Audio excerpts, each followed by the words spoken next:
Hello नमस्ते सब लोगों को। मैं हूं आशीष विश्वकर्मा। आज हम बात करने वाले हैं नेटफ्लिक्स की आने वाली एक बहुत ही खास मर्डर मिस्ट्री फिल्म के बारे में, जिसका नाम है Wake Up Dead Man in Knives Out mystery. हाल ही में इसका ऑफिशियल ट्रेलर आया है और यकीन मानिए ये नाइव्स आउट की दुनिया की अब तक की सबसे गहरी और सबसे रहस्यमय कहानी होने वाली है। ट्रेलर की शुरुआत ही होती है दुनिया के सबसे महान जासूस बेनॉइट ब्लैंक के इन शब्दों से। सोचिए, बस ये एक लाइन ही पूरा माहौल बना देती है कि ये फिल्म पिछली वाली फिल्मों से कहीं ज्यादा गहरी, कहीं ज्यादा खतरनाक होने वाली है। दुनिया के सबसे बड़े जासूस की वापसी हो चुकी है और इस बार दांव पर बहुत कुछ लगा है।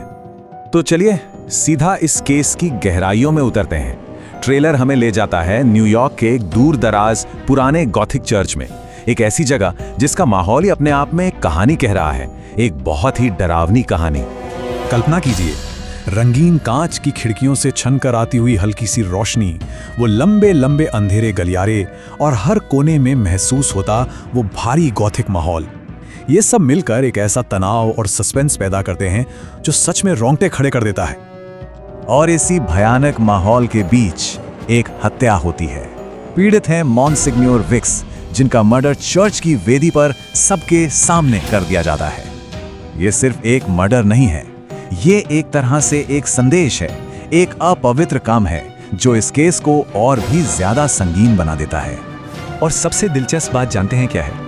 डायरेक्टर रायन जॉनसन ने इसे एक पूरी तरह से असंभव अपराध कहा है। मतलब ये एक क्लासिक लॉक्ड रूम मिस्ट्री है, एक ऐसी पहेली जहां हत्या एक बंद कमरे में होती है और कोई भी सबूत ये नहीं बता पाता कि कातिल अंदर आया कैसे और बाहर गया कैसे।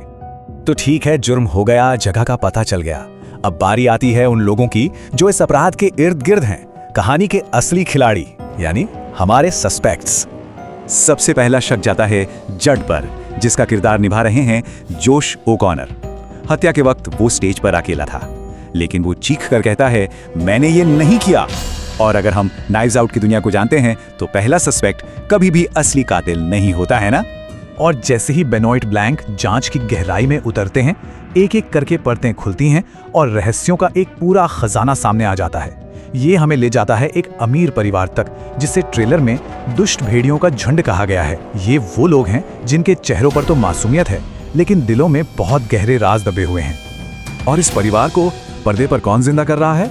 एक्टिंग के कुछ पावर हाउस, ग्लेन क्लोज, जोश ओकॉनर, जोश ब्रोलिन, मतलब एक से बढ़कर एक नाम। हर चेहरा एक कहानी कहता है और हर कहानी में एक गहरा राज छुपा है।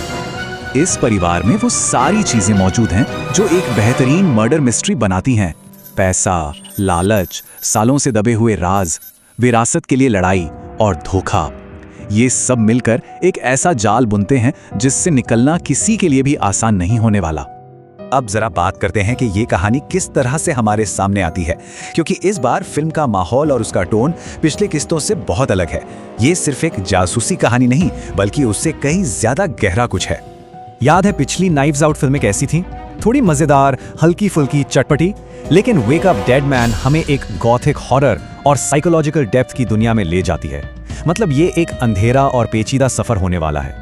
डायरेक्टर ने भी ये संकेत दिए हैं कि इस बार हमें कहानी में साइकोलॉजिकल डेप्थ देखने को मिलेगी।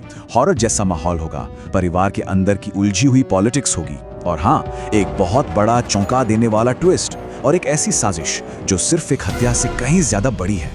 तो आखिर में मैं यही कहूंगा कि ये सिर्फ एक और मर्डर मिस्ट्री नहीं है, ये एक खास सिनेमैटिक अनुभव होने का वादा करती है। एक ऐसी कहानी जो शायद सीधे दिल में उतर जाए। तो वो क्या है जो इसे इतना खास बनाता है? वो है इसका क्लासिक मिस्ट्री और मॉडर्न कहानी का अनोखा संगम। एक असंभव सा दिखने वाला अपराध, एक बहुत बड़ी साजिश, इतने शानदार कलाकार, समाज पर तीखी टिप्पणी, इमोशनल गहराई और एक ऐसा ट्विस्ट जिसकी कोई कल्पना भी नहीं कर सकता। मैं सच कह रहा हूं, जब मैंने ये ट्रेलर देखा तो मैं बहुत ज्यादा प्रभावित हुआ। ये सिर्फ एक फिल्म का प्रमोशन नहीं लगा, ये कला का एक छोटा सा नमूना था, एक ऐसी कहानी की झलक जिसने मुझे अंदर तक उत्साहित और भावुक कर दिया।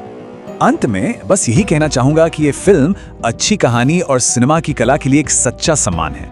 मुझे पूरी उम्मीद है कि जब ये रिलीज होगी तो हर कोई इसे महसूस करेगा, क्योंकि कुछ कहानियां सिर्फ मनोरंजन के लिए नहीं होती, वो हमें कुछ महसूस कराने के लिए होती हैं।